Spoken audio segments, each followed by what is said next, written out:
Hello everyone! Now, I love a great infographic or graph as much as the next person. They can easily explain complex ideas quickly. But we need to be careful about the information we consume and the context of the data. Statistical analysis is difficult, even for experts. Presenting the data as something that we can all understand is even harder. Human brains are easily tricked. Take this image, for example. Would you believe me if I told you the inner circles are the same size? Visually, we can be tricked.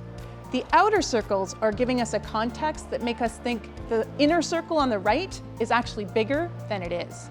Graphs do this as well. These two bar graphs have the same information, but the y-axis starts at a different level. This makes the difference between the two values look bigger than it actually is. Some people presenting data might do this intentionally to sway you to their point of view. Other representations of data might be legitimate, but lack context. Have you seen these two graphs on the internet? It makes it look like vaccinated people are more likely to end up in the hospital than unvaccinated people. This is far from the truth. If you look at the proportion of vaccinated people versus the proportion of unvaccinated people in the population, you are much more likely to end up in hospital if you're unvaccinated. This is because there are over 12 million vaccinated individuals in Ontario compared to 2.5 million unvaccinated or partially unvaccinated individuals. We call this the base rate fallacy. It is the tendency to ignore base rate information, such as population, and focus on specific information, such as the COVID-19 hospital and ICU numbers. And here's the same data we saw earlier, but corrected for population. You are over 3.5 times more likely to end up in the hospital if you are unvaccinated, and almost 7 times more likely to end up in the ICU. It is also important to check the date of the data you are seeing. Back in late December 2021, with the surge of the Omicron variant, protection against infection declined rapidly in vaccinated individuals.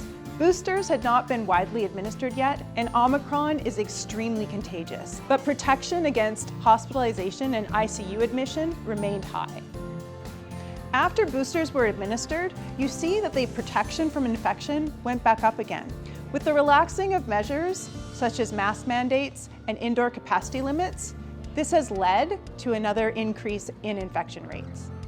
We know the vaccine protects us against severe outcomes from the disease, but when measures to reduce transmission are relaxed, it becomes easier to become infected. Scientists are always looking at data. They figure out risks, benefits, and trends by looking at population data. They will change their recommendations based off of what they have observed. Their understanding of the science is evolving. 11.4 billion doses of the vaccine against COVID-19 have been delivered worldwide. Medical professionals have modified their recommendations in how they administer the vaccines based off of the delivery of these billions of doses. The risk of blood clots associated with certain vaccines are known and are monitored for. In populations that have a slightly higher risk of rare side effects, such as myocarditis, specific vaccines are preferred over others. We also have decades of research on vaccines. Yes, severe effects are possible, but most of them occur within 2 months of vaccination.